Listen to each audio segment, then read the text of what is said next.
Türkmenistanly bozgun Russiýadan bir kanun deportasiýa edildi. Awgustun 30-na çarşembe günü akşam dini sebeplere göre watanyna ýazarlanan türkmen bozguny Aşyrbay Bekiýew Moskwadan Aşgabat şäherine bir kanun deportasiýa edildi. Musulman adam şu ýazda tutsak edildi we şondan soňra Sankt-Peterburgyň Krasnoy Selo diýilen obasynaky deportasiýa merkezine saklandy. Bekiýew günortan sagat 11 töweregi dostuna jaň edip, şu gün deportasiýa edilýänini aýtdy. Aklawjysy İçeri işler ministrliginiň esasy migrasiýa bölümi bilen habarlaşdy we bu maglumatlary tasdiklady. Adam hukuklary boýunça Sowet komissary hiç ýyly kömek edip bilmejekdigini aýtdy. Nowatdaky prokurora bolsa telefon arkaly baglanyp bolmady. 15:30-da Aşyrbay aragatnaşyga geçdi we Moskwa äkidilendigini we 9 sentýabrda Aşgabat şäherine iwerilejekdigini aýtdy. Şeýle de bolsa bu maglumatlar nädogry bolup çykdy. Takminan 21:00-da uçur kabinasyndan ogluny gyska video iwerdi. Şondan soňra onuň bilen aragatnaşyk kesildi. Domodedowa howa menziliniň maglumat tawtasynyň habaryna görä, sagat 21:25-de Russiýanyň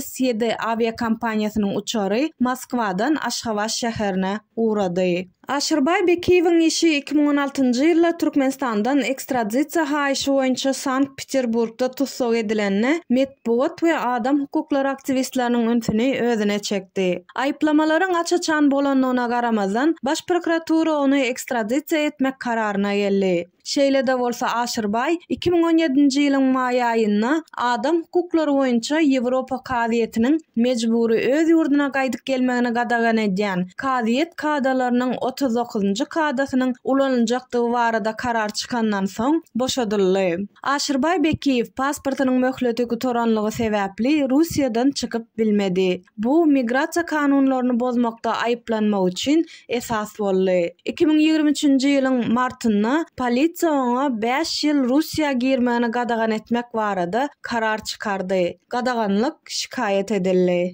İçeri işler ministrliginiň Sankt-Peterburg we Leningrad sewti boýunça baş müdürliginiň 06-23-2023 belgili iň soňky jogabyna migrasiýa gullugy tarapyndan alynan gaçwatalga arzasynyň şahsiýetini keskitlemek prosedurasy tamamlanandan soň seredip bilinjektigi habar berildi. Inni İçeri işler ministrligi bu jogaby nädogry hasaplamaly diýýärler. Şeýle de bolsa gaçwatalga gözleýän adamyň gaçwatalga amallary gutarmaka ýurtdan çykarylmagy halkara we milli kanunlaryň çynlaky bozulmagydyr. Aşyrbaýyň dogany Murat Bekiýew hem Sankt-Peterburgda tutsaklykda saklanýar. Russiýa Federasiýasynyň baş prokuraturasy Türkmenistana ekstradisiýa meselesine seredýär.